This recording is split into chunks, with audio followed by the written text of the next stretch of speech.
It radiated the fact that I see you, you're not a threat, I'm just doing my thing. But I was a little bit spellbound. I think spellbound is the word. That's the first question. Did you take a photo? And so it immediately puts you on the defensive, because when you say no, people say, well, it didn't happen. You're on the back foot of what's your little story. Welcome to Big Cat Conversations. We speak directly to people who've encountered one of Britain's big cats. We also discuss the bigger picture.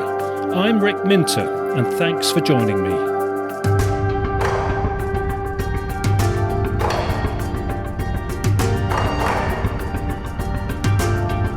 Welcome to episode 76 of Big Cat Conversations. We're coming to you in early June 2022. In this edition, we're going to hear of several sightings from the past in Aberdeenshire in the mid-east of Scotland. And we'll also hear about a type of black cat that became known as the Kellas cat in the northern parts of Scotland in the 1980s and through to the early 1990s. To guide us through these points, our guest is Carole. She's still based in Aberdeenshire, and it remains an area of credible reports, as some of our listeners in Scotland especially will know. So, Carole, thanks for coming on the show and welcome along. Thank you very much for inviting me, Rick. OK, Carole, I know we're going to hear about 4 sightings and encounters that you had way back, and you're going to take us through them, I think, sequentially as they happened. Was it the first event that got you going in the subject, or had you heard about it and had you developed an interest before you had your first sighting? I was involved with it through the Cats Protection. I was a member for 30-odd years, still am. Our local vet phoned me up and asked if I had a rehabilitation cage for a lady that lived not far from me whose mother cat went missing, and she was left with several kittens to hand rear. And that's how it started, because one of the kittens that she kept was attacked by a sandy-coloured large cat. She actually saw the attack happen. She was working in the garden at the time, and she heard her own cat scream and this very much deeper cat yowl. And she actually turned around and saw the big cat on top of the small one.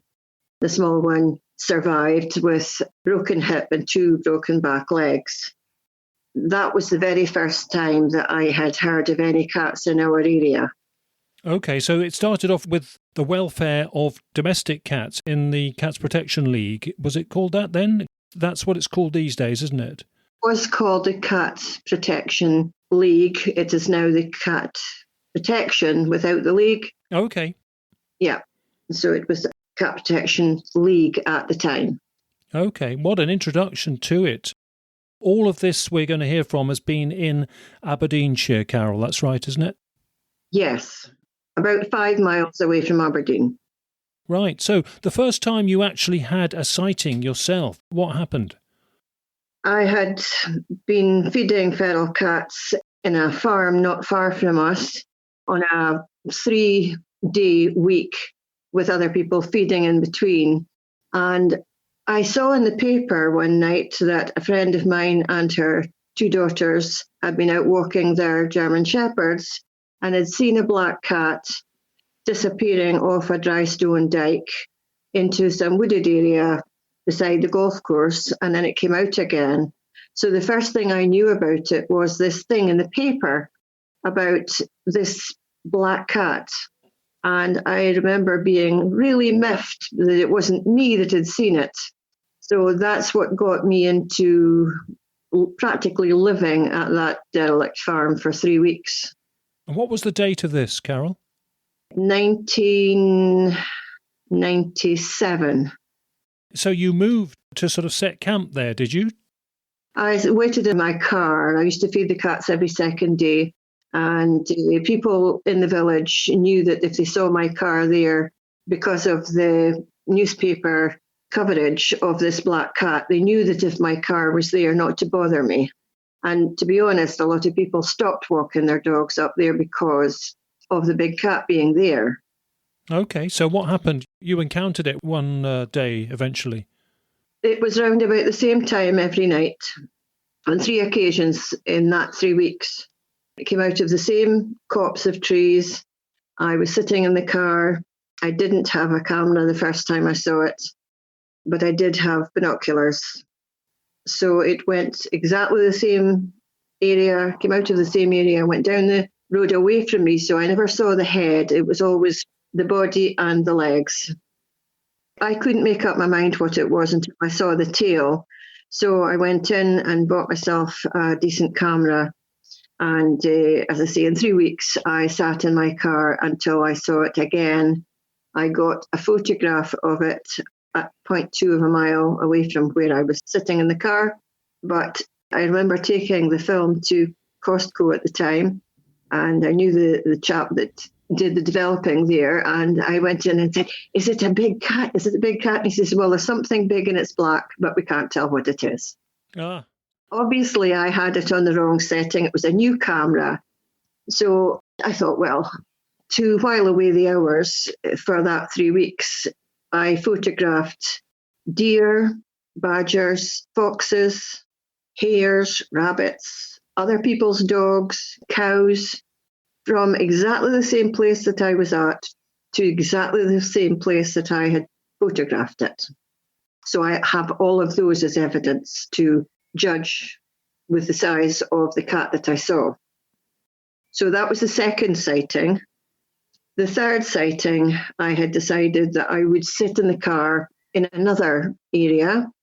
I parked my car in the opposite direction so that when the cat came out of the copse of trees, it would either come towards me in the car or go across the road and hopefully jump over the fence. So there were 2 young foxes on the hill to my right, and I looked up and I was watching the foxes. And then suddenly a blackbird landed. There was a gas substation there, unmanned, and this bird was just going bananas. And I thought, something's a way to happen. I just turned my head, and here was the cat right in front of my car. And I was shocked. I reached over and I locked the door of my car.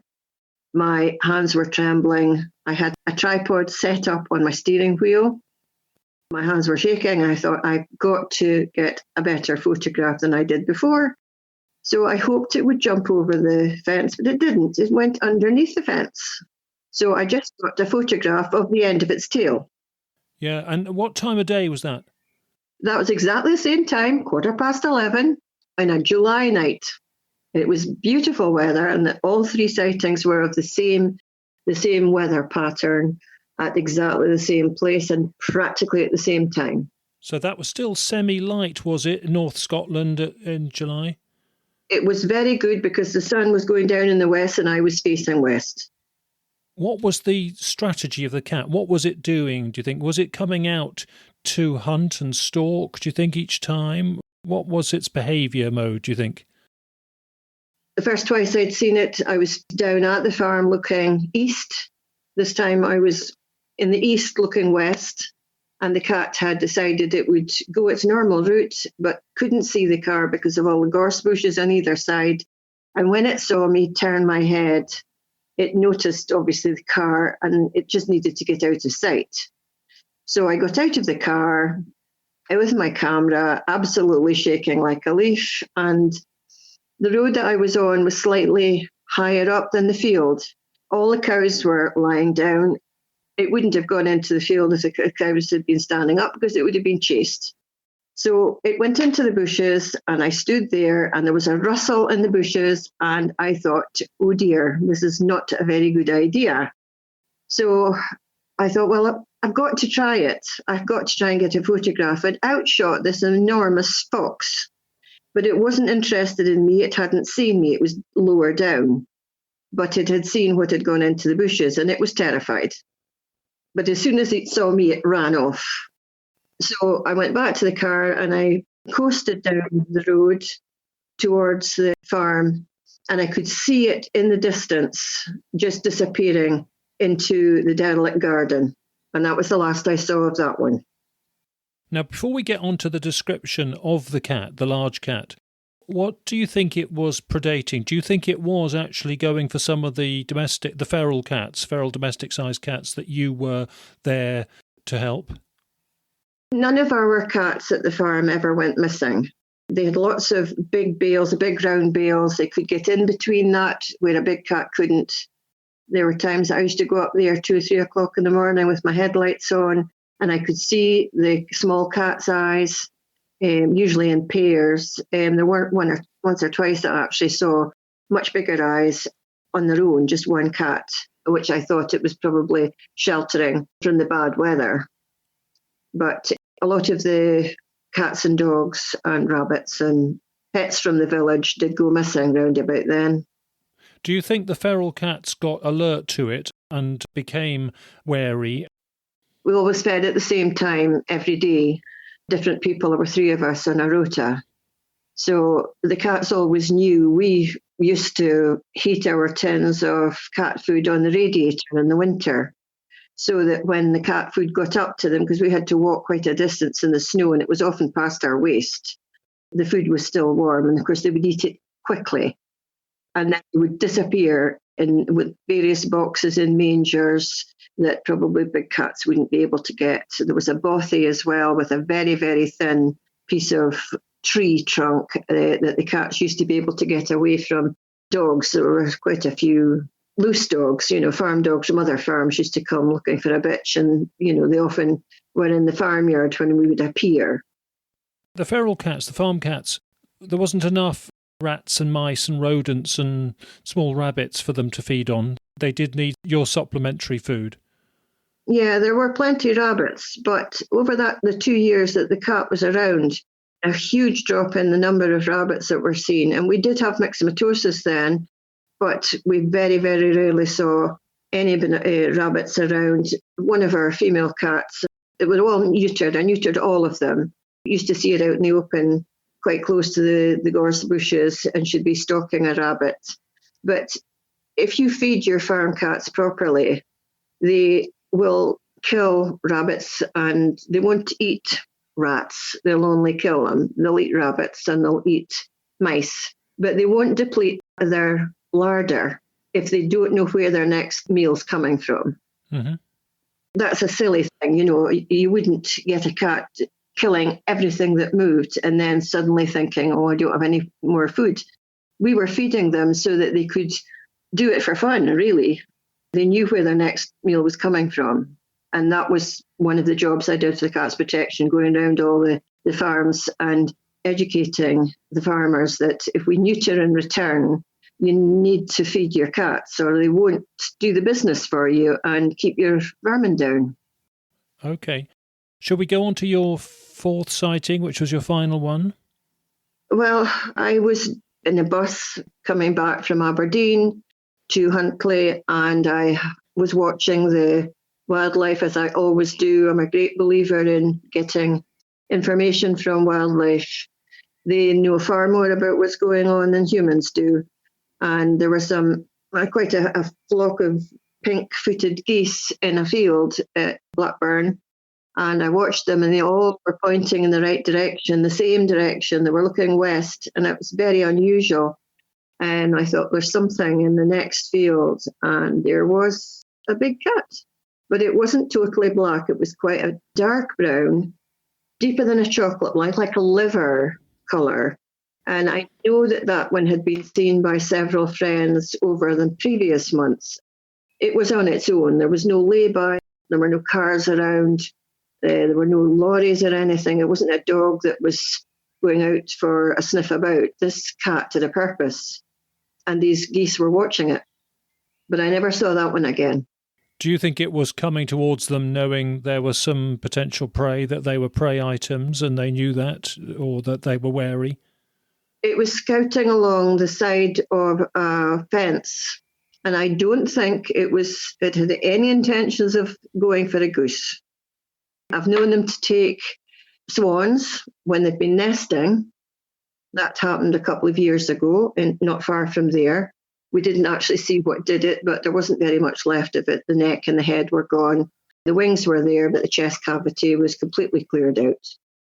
So you think the final sighting by the field of geese was a different cat from the first 3?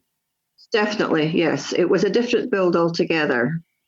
Okay. Can we have a sort of detailed description of the colour and the form and the behaviour of the one you saw the first 3 times? Right. The first, second, and third ones that I saw were the same cat. It was much slimmer than I thought it would be. I'd been up to see Di Francis's Kellas cats. It definitely wasn't a Kellas cat. I'd seen her cats before I saw this one. And the one that in front of me, I couldn't even see the tail because the way it trotted with its head down, all you could see was the back and the 2 back legs. There was no sign of any tail, but I suppose it was following the pattern of the trot. It was balanced with 1 leg, so you only ever saw 2 legs, but no tail. And it was sleek black, very lightweight, very slim. I haven't seen a dog of any breed that is anything like it. The nearest I got to it was the sort of size of a greyhound and that kind of build. But the tail that I saw, that I just got the tip of, was the tail of a melanistic leopard. Definitely very long and curled up at the end. What about leg thickness and shoulder blades and head shape and ear shape? Did you see any of that? I didn't see the head because the head was lower than the shoulder blades on every occasion, even in the photo. I'm hoping that technology will help me out in the future and sort the photograph that I have because it's quite pixelated at that distance. That's a shame. I doubt it can, to be honest, from what I've heard from people. The lower light doesn't help. I know it wasn't dark. No, it wasn't dark. But by the time I got out and got scared by the fox, it was beginning to get a bit dark then. And by the time I coasted down in the car towards the farm, I would have only seen a blur. What sort of scale was it overall, do you think? I can only judge it against the breeds of dogs that I have studied and taken photographs of. And I would say it was bigger than a black Labrador and smaller than a greyhound. Very slim, very slim. And that's why I think it was a young one. It wasn't an adult. It wasn't muscular. And was it properly wild and confident and healthy, do you think?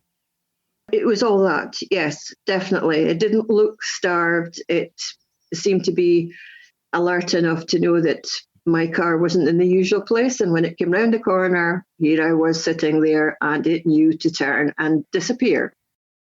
Very interesting to see the birds' reaction. Sometimes people do see crows and birds mobbing them. Nature gives them away sometimes. I've never seen a blackbird reacting to a fox the way it did. I knew it wasn't the foxes that had set it off, but it obviously thought this big cat is something to be worried about. What about other people's reports of it? So you said other people were seeing it. What kinds of reports did you get to you? I interviewed lots of people at different times of the year. People knew me because through the Cats Protection. The farmers all knew me because I neutered most of their cats. The farmer that the feral cats were on didn't believe me to begin with, and then they kept getting sheep being killed and taken and stripped to the bone overnight. I didn't, unfortunately, manage to get a photograph. There was nothing much left of them. By the time the foxes got there and chewed all the rib bones. Did anybody see it go for deer, or did anybody see it actively stalking, hunting? Were there any other kinds of sightings? Obviously not me, but I have several people who were in the horsey world, and one in particular used to see to her horse first thing in the morning, 6 o'clock. In the winter, she often saw it going exactly the same place over a road against the snow and jumping over a 6-foot wall.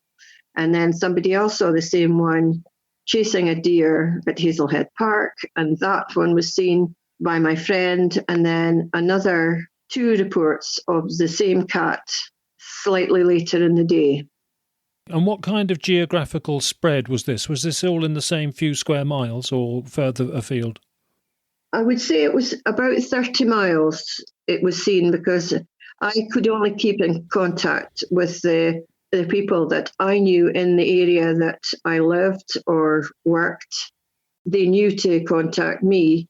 When it went from my area, sadly, I had to become a mature student and go to college, and I didn't have the same time to develop all my sightings.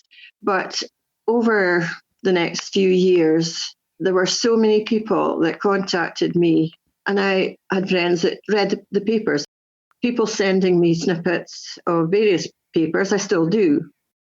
These sightings, do you think they were mainly the one that you saw the first 3 times, or do you think they were sightings of the 2 different ones you saw? And could you tell from descriptions what they were? The brown cat was actually a slightly bigger, stockier build. As I say, I only saw that one once, but I had a friend that lived in that area, and she had seen it. She'd seen a carcass being, lying at the side of the road. It was a roadkill. And there was nothing left in the morning. There was just a few bones. If you'd had to make a judgment as to what species that brown one was, do you think it was still a melanistic leopard, most likely, but just not as dark as they can get?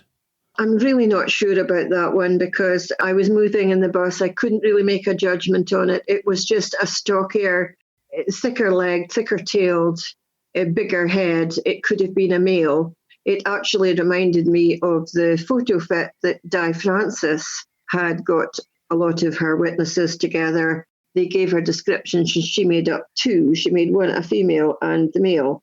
And this looked like a male to me. When you say brown, you don't mean mountain lion, cougar, puma brown. You mean a darker brown? No, a really, really dark brown, almost black. Okay. If we can talk about attitudes and emotions of you and other people, what were your emotions and attitudes having these experiences? When I first saw it in the paper that my friends had seen it, I thought, I have been waiting for years to see this animal and I've never seen it, yet a friend of mine has seen it. I phoned up my older son's godmother and I said, you'll never guess what I've seen. And she said, it wouldn't be a big black cat by any chance. And I said, have you seen it? Yes. So I was pretty miffed about that. But excitement, definitely. The fact that it was there and I was staring at something that shouldn't be there. It was a wonderment and, goosebumps. I can still feel the goosebumps now. The thought of being that close. Any other emotions? Were you on edge? Were you anxious at all? I was scared witless, sorry. Ah. I wasn't quite so bad.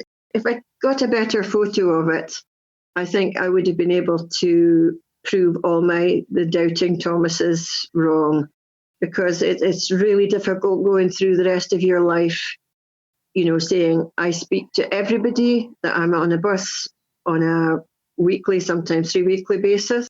Like today, I was on 4 buses today. And if I sit next to anybody, if I speak to the driver, I always ask them, have you ever seen a big black cat or anything bigger than a Scottish wildcat? 9 times out of 10, it's no, I haven't, but I know somebody who has. And everybody's the same. Everybody's doubted. It's really unfair because when you've seen that, especially that close, and people are saying it's just a load of rubbish, it's hurtful. I do take it to heart. So nobody can convince me. I know what I saw. I have asked policemen, bus drivers a lot, vets, and every single one of them have said, definitely, they are definitely out there. Yeah, so people are polarised. People who haven't had any contact with the subject are more doubtful, you're saying? Yes, I've had some people who are connected to churches and they've been too scared to say to anybody that they've seen a black cat. And this goes for a lot of people. We only get a very small percentage of people coming forward and actually admitting they've seen them because they're scared of ridicule and people, oh, you must take more water with it. And, it's difficult. Okay. And just to finish off the reports to you, what are the proportions back to you in terms of sighting ratio? Definitely black leopard and a few caracals, actually. I did get a report of people that were working in a forestry commission area and they disturbed a pair of caracals. My friend from a village not that far from where I lived at the time she phoned me up one day and said, I've got a funny dingo thing in the moss. And I said, well, it's not a dingo. I said, it's a cat, and it attacked my friend's female cat. And the kitten had a broken pelvis and legs. And when I phoned up the Highland Wildlife Park, I was told that it was all nonsense, and that if there were any out there, I wouldn't be able to catch them. I always had traps out. There's no way my traps would have gone anywhere near them. They were far too small. And I was told if for any reason we did trap one, it would be shot because it's not an indigenous species. And it was difficult for me to go up to see all the tigers and the other big animals like polar bears and things like that. They just had their first cub at the time. And I was looking at all these non-indigenous species, and they were telling me that my cats should be shot. It didn't make sense to me. Yeah, okay. They're distinguishing ones in captivity and ones in the wild. But of course, if the ones in the wild are just doing deer predation mainly, are they really that much of an impact on the ecosystem? Maybe they're a benefit to the ecosystem. Yes, I agree with that. Reports that I had of domestic kills, we had sheep, obviously, calves, a couple of quite young foals went, and a piglet went. Some of these were seen, actually, by the witnesses, and they were not very sure of the breed of cat. They had a vague recollection of the colour alone, not the sight. All people said, oh, we've been online and we can't see anything that matches it. Somebody once said it was a snow leopard or a clouded leopard. I thought, no, well, that's going a bit much. Going back to the proportions, would you have had a proportion of sandy brown, tan-coloured ones like puma, cougar, and would you have had a proportion of lynx sightings as well? Lynx, definitely. I've had a report of spotted cats and one or two of striped cats. I have no idea what they are. We went to Di Francis and we discussed what this person whose cat had been attacked and the lady that saw the same cat a few miles further on, and it had disturbed a nesting bird, a ground nesting bird, and the bird flew up into the air and it just jumped into the air and clipped it with one paw, and that was the end of the bird. There's not a lot of big cats that do that. Like a serval does with egrets. It could be a serval, yeah, it could be quite easily. Even lynx can do that, of course, but if they didn't think it was a lynx from their sighting.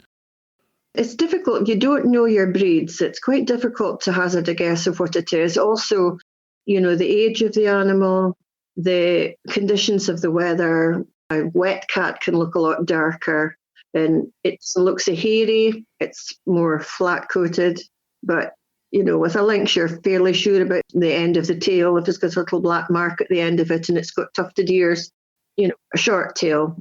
But then when I actually saw Di Francis's Kellas cats, they were very like them, but not so big. Yeah. Well, we'll come on to the Kellas cats in a minute if we can. When you were starting to get the reports of the one that you saw the 3 times in the early part of your sort of career in this, again, what were the attitudes and feedback and emotions of people reporting them? Did they vary or was there a trend?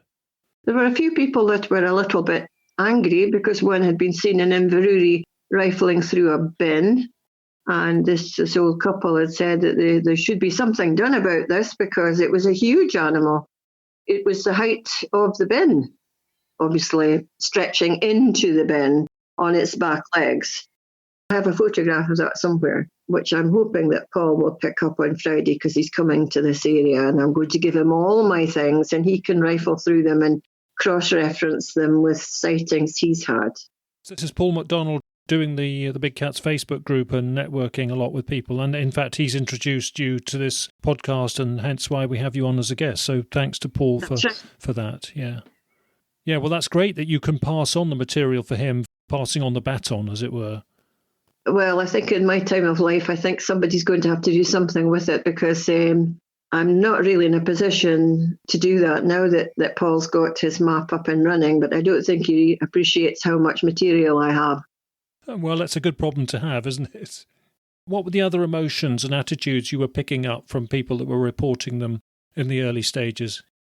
Well, most of them were just incredulous. They thought it was a fantastic thing to see.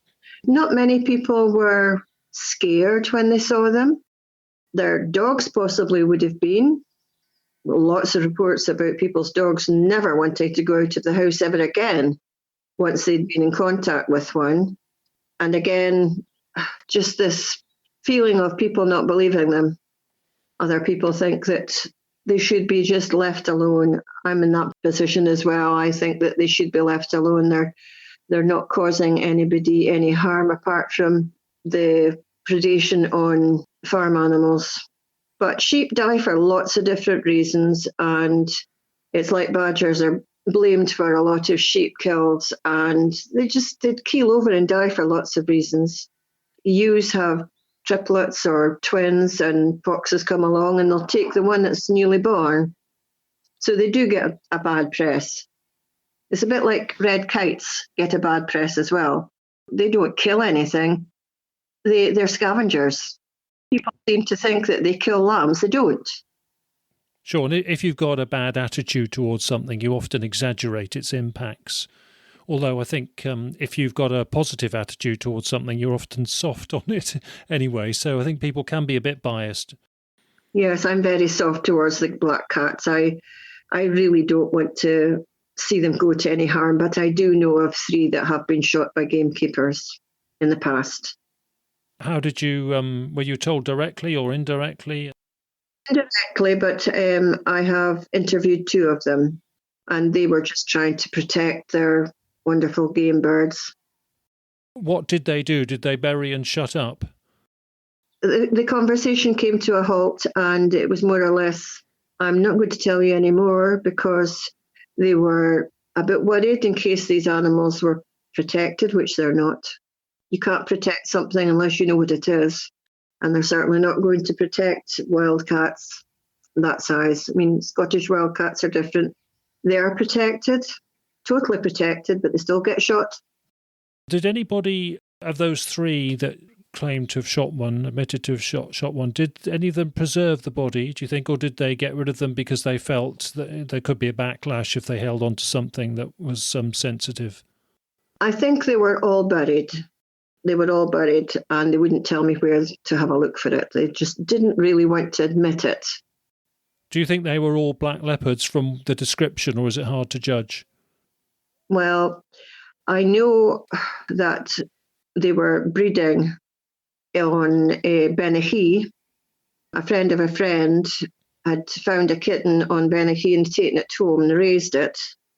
Used to take it out with a collar and lead, and people used to ask her what breed it was, and she didn't have an answer. And then all of a sudden, this cat appeared. This is the one I'm talking about that I've seen. And it was very, very close to her house, and it did hang around quite a lot in that area. So, yeah. And it grew into a black leopard, did it? Yes. Yeah, okay. So, I mean, people were learning. This was early days, isn't it? A lot of people didn't have any experience in reading about this in the press. I guess people were all fairly new to this and naive to it all. But do you think the gamekeepers tolerated them if they were behaving, or did it vary, do you think?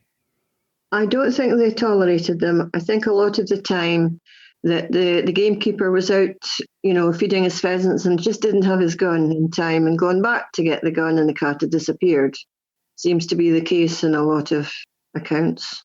You're not always going to be able to get a clean, safe shot away, are you, in the circumstances of seeing one? They don't go out in daylight all that much, but it does happen. If they're hungry enough, they'll go out during the day. I've had lots of accounts of them being seen just walking across the road as if nobody can see them. They seem to think they're invisible. Of course, the problem is that people keep asking, why is it just black ones that we're seeing? Why are we not seeing normal leopards? Well, they breed on black, though, don't they? Melanistic leopards breed on black. black parents will breed on black, unlike black jaguars, which will produce about 25% offspring, normal spotted coloration.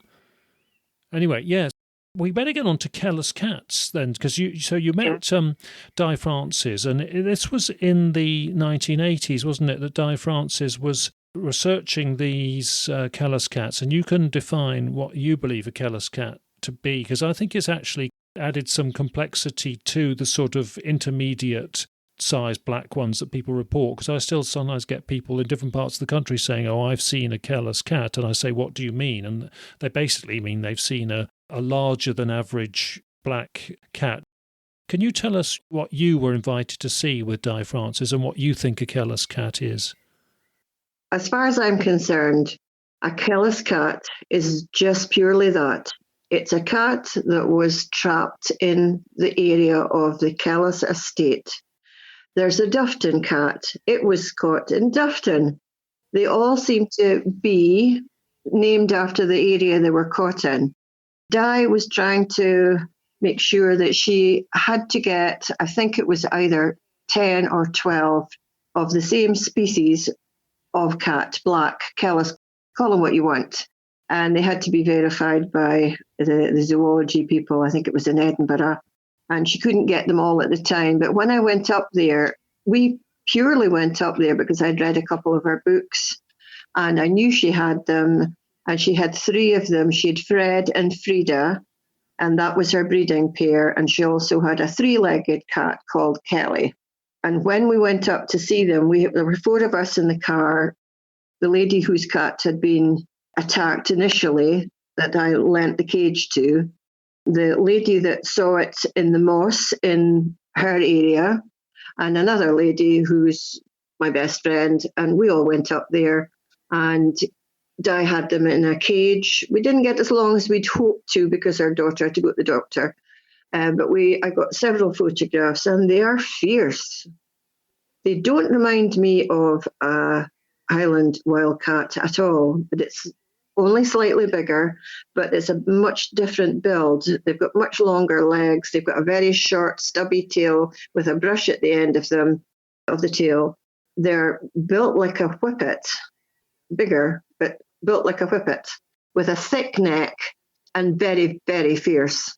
I mean, obviously they weren't happy that we were there, but she did breed from them, but unfortunately she only fed them meat, but no calcium, no bones or anything like that. So the kittens' bones kept breaking. They didn't survive. I don't know what happened to Fred and Frida. They were much, much fiercer than a feral cat and much bigger in the jaw. You don't think they were a hybrid wildcat and feral that had just gone a little bit bigger? Well, Di was trying to prove that it was an indigenous species in its own right. But there is one that's up in the museum at Elgin, right next to a mounted Scottish wildcat, and there's not a huge difference in the size. It's just the conformation's different. I don't think that they were good specimens that were in the museums. I don't think museums have got good specimens. Did she ever get the DNA of the ones she had? I have read that all of the cats were tested DNA-wise, and they all came up as being a hybrid of a Scottish wildcat, which is disappointing. But you can't lie. You know, that's the truth. It's still an interesting concept. It's still an interesting animal, isn't it? And she was trying to prompt landowners and gamekeepers and other people to come up with further ones. Wasn't she worried that she might start a bounty, and she didn't want to deliberately do that? Most of them were cats that had been caught in the snares or traps or killed on the road or shot, but nothing like the cats that I'd seen. I think the ones that I saw, the 3 that I saw of the same cat, was a young one. It was quite frightening when I actually saw how big it was. I mean, there was nothing there for scale. There was nobody standing beside it. I measured the fence post. The fence had been there for years. But of course, the cat didn't stand next to it. It just sort of slunk underneath it. I was hoping it would jump over the top, but it didn't want to do that. Di Francis had this theory that there was a hideout cat, as she called it, that was an indigenous medium-large cat in Britain that had been around and just was undocumented, and it wasn't even documented in folklore, unless you would claim that the black dog sightings or some of the black dog legend sightings were this cat, in fact. That was my theory as well. People in years and years gone by, they didn't really get the chance to see big cats or big anything, really. Wolves, yes, they would have probably seen that. They would have had Scottish deerhounds, Irish wolfhounds, things like that. The translation of Cruden Bay is Bay of the Big Cat. Well, Black Dog, which is just quite near to Balmedy, why couldn't it not have been a black cat? If they didn't know what they were looking at, if they didn't realise that there was a species of cat that was that big, they might have just thought, well, it must be a dog, so we'll call it Black Dog, the area. They were conditioned for dogs, not cats. Yeah. You feel that is credible, this hideout cat, this intermediate, smaller than a black leopard, but still big enough to prey on small deer, perhaps? You feel that's a credible theory, do you? I'm in between, because there's always this thought that all these cats seem to come around when the airbase at Brechin, I think it was, closed down. And I would imagine, this is just my theory, I would imagine that it would be quite easy for Americans to take in baby black leopards. But then when everything was decommissioned, what would you do with them? It might not be so easy to take them back out of the country again. Why not just set them free? Yeah, and I think Paul MacDonald, in his networking past year or so especially, he's had further allegations of releases in the past known about. Very difficult to verify, and of course, and people are very careful about what they say about past releases, but often there's no smoke without fire on these sorts of things. So there could be various sources of founder stock.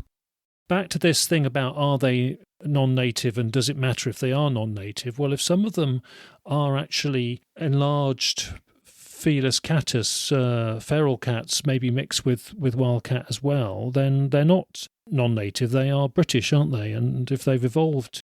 Let's say they're British. A lot of the big houses, estates, had a lot of menageries, and there are several still around that still have the cages, and they used to keep bears and things like that in them. I'm really on the fence about this where did they come from thing. Yeah.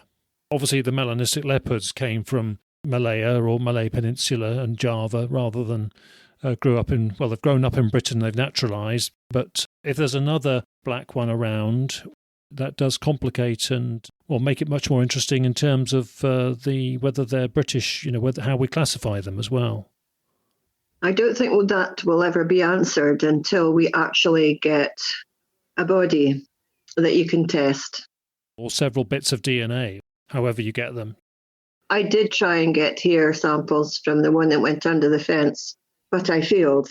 It didn't leave any. Did you ask the gamekeepers if they would dig up part and give you some remains or bit of bone?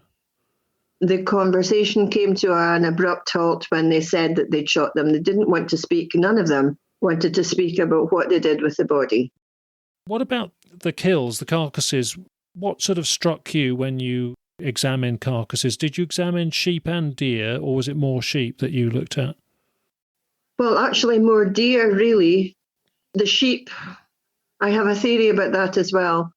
If you put a goat in a field of sheep, the goat will go every time. They're much easier to dispatch. They're not so much woolly. They usually start with an ear and pull the ear right down and take the fleece off. But it's still hard work. If you put sheep in there, a sheep is much easier to dispatch and it's lighter weight and they can go off with them. I've had more sheep carcasses than goats, but I've had goats, I've had ponies, foals, and a piglet. It just disappeared within 10 minutes of it being out with the sow for the first time. And each one of these, this was reported by the owners, was it, as a possible big cat for you to check? Yes, and the goat was actually by the vet that took the goats over from my friend that had seen what she thought was a dingo in the moss beside her. Okay, and the ear being torn off is very interesting, and it's certainly consistent with what I see. Perhaps 60% of the time on those carcasses, whether it's a sheep or a deer, there's an ear off, and sometimes there's two ears off. It is like they use them for purchase, so it's almost like the pull tab, isn't it? It's where you start. Yes. I've also found when I've been examining sheep kills, especially, and deer, that there's hardly any, if any, blood left, and hardly any sign of blood anywhere. Seems to me that that's what they're after.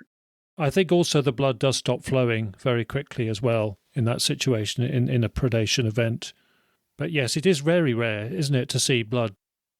Even in the cases where they have actually dragged the carcasses a good distance, there's very little of a trail of blood from where it happened. And what about the stomach remains out? Do you see that sometimes on a really fresh one before it's been scavenged? Because being strict carnivores, they can't really eat a herbivore's stomach with its grassy remains. Do you see the stomach sometimes? What they call the grackle in a deer is usually left to the side, but then other carnivores come along and eat that or take it away. So the stomach is usually empty. But, if you think if a cat has got enough time to eat a certain amount of flesh, it's not going to eat the whole thing at once. Obviously, it can't. To be honest, I've never seen one up a tree, but that's only because I've not been in the right place at the right time. But my daughter-in-law actually phoned me one day and said, I found a leg. And, well, she texted me. She didn't phone me. And the time I got the text, she was home. And I said, did you not think of looking into the tree to see where the rest of it was? They don't have the time to eat that amount of flesh in one sitting. Unless there's two of them. Unless there's two of them or babies. But I do know they're breeding. I've had so many reports of people seeing two adults together, an adult and a couple of kits, cubs. Are people, when they see that, are they more emotionally positive and fascinated because it can be quite a touching sight to see mother and young, or does it just vary? If you're not a scared sort of person, because I'm not normally a scared person, I've been traumatised by several feral cats in the past, far more than I ever was with the sighting of this black cat in front of my car, because I knew I was fairly safe in the car. But yes, people react in different ways. People are in awe of seeing something that shouldn't be there. And, oh, yes, there's more than one and there's a cub. And, how it's wonderful that they're out there. A lot of people say that. It's just wonderful that they're out there. Who knows how many are they being shot as quickly as they produce? I don't know. The people who have had predation of goats or sheep or whatever, surely some of their attitudes are different. Have you picked that up at all? Yes, I must admit that the ponies and the foals that I have interviewed people who have lost them, it's just been anger and, if they had a gun, they would shoot them. But this country is big enough for everything to survive. They don't have to be shot. Does it frustrate you that you haven't been able to get more, like the rest of us really, more firmer, better evidence, or do you just realise it is such a challenge given the nature of these animals? When I came here, I had retired. When I came here, I don't have a car anymore, and I would definitely be out in the field. There have been one or two sightings where I live now, and a sighting of a very strange cat. I'm still waiting for an artist's impression on it, but the lady's an author, so might have to wait a good while before she gets time to do it. But this was a large cat with very long legs, a very small head, and she said it was a sort of fawn colour. She didn't give me the tail because it was sitting down at the time. But she's an artist. She knows the difference in scale from a domestic cat to a non-Indigenous species. So I'm waiting. I'm just hoping that she will do the deal for me. I know she's in the middle of writing a book at the moment, so that's the delay. Yeah, artist impressions can be very useful, can't they? Because I think you can learn a lot from them. They may not be perfect, but they give you a sense of what it could be. Well, hopefully. The other problem is because when it all kicked off with big cats being seen and reported, then, of course, the police, there was a big clampdown. Oh, we mustn't tell, it mustn't be in the papers. People will be going out trophy hunting, and, there's nothing worse than having an injured big cat on the loose. It was a huge cover-up, and it still is. Okay, how do you justify that? I'm not challenging that, but how do you justify that, Carole, that statement? Well, I have friends who have friends that work in the police force. Yeah, words gets around. Maybe not so much now because there aren't so many seen and there have been some shot. But it is a big cover-up. They don't want people to be scared witless like what happened down when Di Francis had the army was taken in to try and find this big cat. They never got it. When the Marines were in Exmoor, you mean? That's right, yeah. And nobody really wants that. They've got better things to do than hunt for big cats here. So you think public bodies, especially the police, sort of evade it and are a little bit shifty at times because it's just so awkward? Perhaps they can't do much anyway, but they tend to play it down as much as they can. I think that's the reason. They just don't want people to go out there blasting everything that moves. And if there's kids getting involved and creeping around in camouflage equipment and not be able to see, somebody shoots one and that would be the end of it. We can become more dangerous than this supposed beast.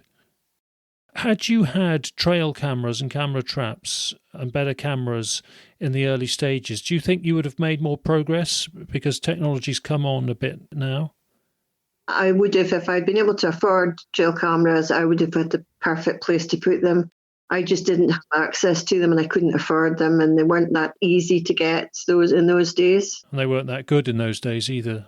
They were 35mm film ones. You only had about 36 exposures on each one. Yes, and they kept getting stolen as well. I know that you were active in an email group at the time, days before social media and before Facebook groups, but you were networking with other sort of investigators. And how did you find that? Did you find it useful to swap notes with people who were also taking reports and being witnesses? And it was called the Big Cats in Scotland group. That's right, yes. It was very thrilling for me back then. It was new to me. I had got involved because I'd seen this cat 3 times. And I miss those days. I miss the thrill of the chase and going out and looking in snow for tracks and the scuff of the tail, and people phoning me up and saying, oh, I've seen one and it's done this, it's done that, it's taken my kitten.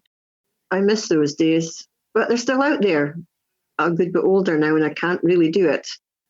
But the baton is passing on to people like Paul and his network of people, so that you must be heartened by that. Yeah, all my 30 years of witness statements and everything are going to be passed to Paul on Friday, whether he likes it or not. Yeah, well, and he's also marshalled a network of keen, motivated, responsible people who are going to carry it on, hopefully make some progress. How did you find getting trust and getting the information? Did you have to work hard to get people to trust you? Not everybody is going to reveal what's going on, are they? They're going to be very careful who they tell. I'm a bit like that myself. I don't tell everybody. I have to suss out somebody before I can actually tell them. I don't want to be laughed at. I don't want to be ridiculed. I know what I've seen. I've got all this evidence. People might say, oh, she's just speaking a load of rubbish. But once you've seen them, you never forget that. And it lives with you for the rest of your life. What would you like to happen, say, in 20, 30 years' time on the subject? Where would you like the subject to be? Do you think the mystery actually is helpful? Because some people say, well, actually, for the sake of the cats, maybe we shouldn't make too much progress. But I suppose there's another view, well, if these cats are here, we should learn more about them, about their behaviour and movements and distribution and scientifically the species and whatever. Where do you stand on all of that? Well, as long as there are people out there that will shoot them, I don't think they will be overpopulated. I do think there should be some sort of predator out there. I'm on the camp that there's definitely lynx out there already. There's all this rubbish about reintroducing them. They're here already. Did you ever find definite evidence that pets were taken in those early days when you were having those early sightings? Yes, 2 definites. An older dog that had been in an enclosed garden totally disappeared. There was no way it could get out, but it was an elderly dog. And then somebody phoned me up and said there was a big cat seen in the evening in the village and it was carrying something. And I presumed it might be a rabbit or somebody's pet rabbit, but actually it was my friend's cat. I could never tell her that it was her cat. How did you know? By the description of it and the colour. I couldn't tell her that her beloved cat of many years had been taken by a black cat. It just shows you pets in the right circumstances, as far as the big cat's concerned, will be a target sometimes. Yes. Do you think that could have changed attitudes? Would people have been vengeful and anti the big cat if they'd have known that, do you think? I'm not sure, because I've had cats of my own and I certainly wouldn't like anything taking my cats. I know of people who have had their cats torn to shreds by neighbours' dogs, just pulled apart. It can happen. If you have an animal in captivity, then anything can happen. But it's always worse if it's a black cat. Yeah. What about vets and vets' awareness and vets looking at injuries of potential prey items and injured farm stock? Do you think some vets have become alert and aware and experienced on this, or do you think it just varies? The vets I've spoken to have all been in agreement that they're definitely out there. They have seen, they've measured the difference between the canines and said this is definitely not a dog, much bigger than a dog. And they all say the same thing, they're out there. Do you think some vets are just inexperienced, so they don't know what they're looking for? Do you think some vets have become experienced now in seeing these kinds of injuries that result from a big cat? I'm sure they are, but they don't get much training in vet school to deal with animals that have been predated by big felines. Yeah, I have to say I've been lucky enough to have the opportunity 3 times to give briefings to vet students, which was excellent. So that was very helpful. But of course, it's a long way before it becomes accepted and systematic for that kind of thing to happen more widely. But it is. I think vets are, one of the frontline sort of professions that is going to be one of the intermediaries on this, isn't it? Yes. But of course, some of them also remain very sceptical. I've had reports from vet nurses, for example, people who work in veterinary clinics and say that the professional vets, just thought it was a load of nonsense. So I think it depends on their experience and their exposure to it. I think they would take some convincing, a lot of them, but is it, have the police got to them? Have they said, right, just pretend you haven't seen them? You do sound cynical, but because of your experience, Carole, I guess. Well, we're petering out, Carole, and it's all been extremely useful, and I think listeners will be so pleased that your experience and your legacy is being passed on, and your files and material, and Paul can harness it with his network of people. Any other final points you'd like to make before we close? Anything that you'd like to say that you don't think we've covered properly so far? Just please, people who have seen them, take a note of what time, where, what the colour was, how big it was compared to a breed of dog that they know, which season it was, the weather, and report it. Don't keep it to yourself. Go and report it to the right body. We will believe 90% of the things that come our way. There'll always be that 10% of doubt, especially in the Scottish wildcat stakes. And we're not a Scottish wildcat action group, but we're getting more photographs now of that. And my main reason for being in the Cats Protection was to neuter as many cats as I could, farm cats, to stop the dilution of the purebred wildcat, which there are very few of now. Just please report it. Don't keep it to yourself. Write everything down. Take a photo if you can, or compare it to a fence post or things like that. And especially with the paw prints, pug marks. When I had a car, I used to have plaster of Paris.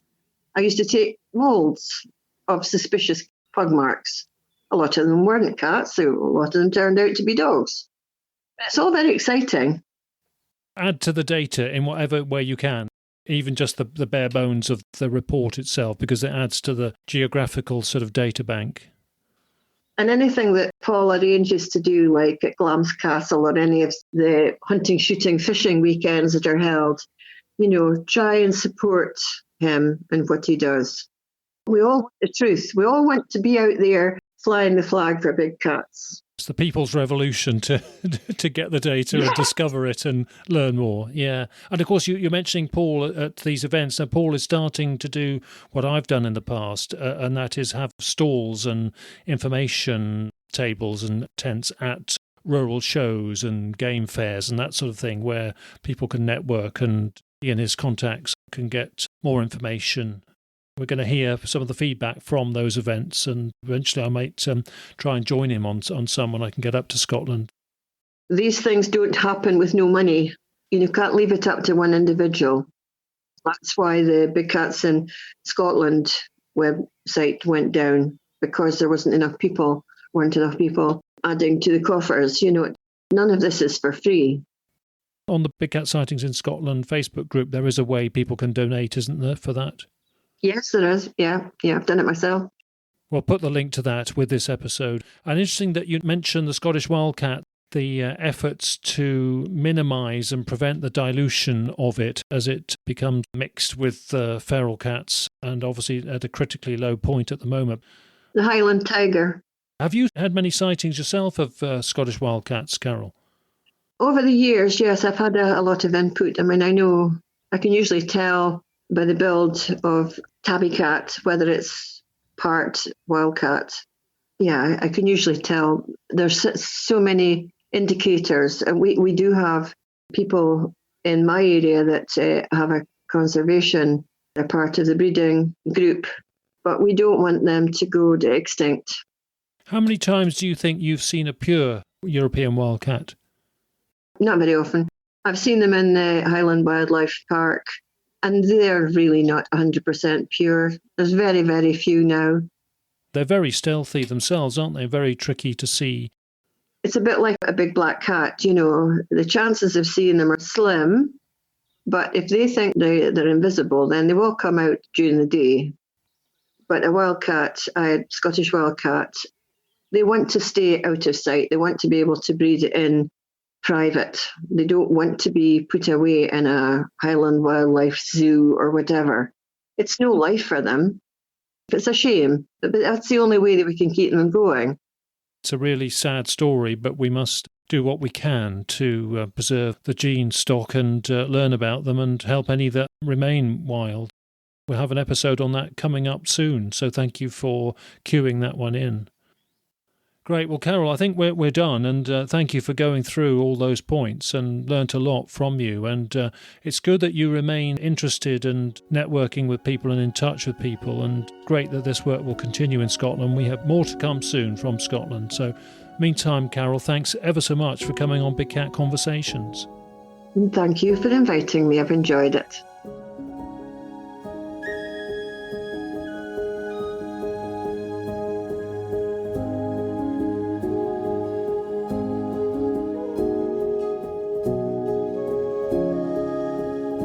Well, we mentioned the Scottish Big Cat Research Stand that will be at certain rural shows from this summer in 2022.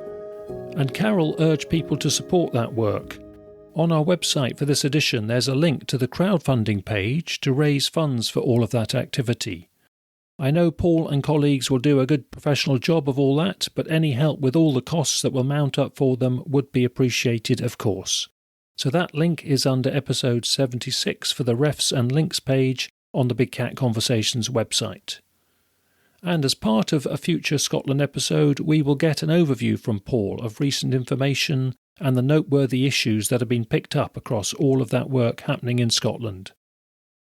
Now to our word of the week, and we have a word which perhaps applies to our guest Carole, reflecting her commitment and dedication to the welfare of cats of all sizes.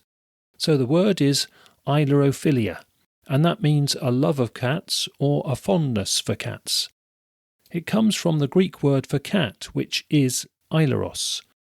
So there we are, short and sweet, and with due credit to Carole's work helping and caring for cats, word of the week is ailurophilia.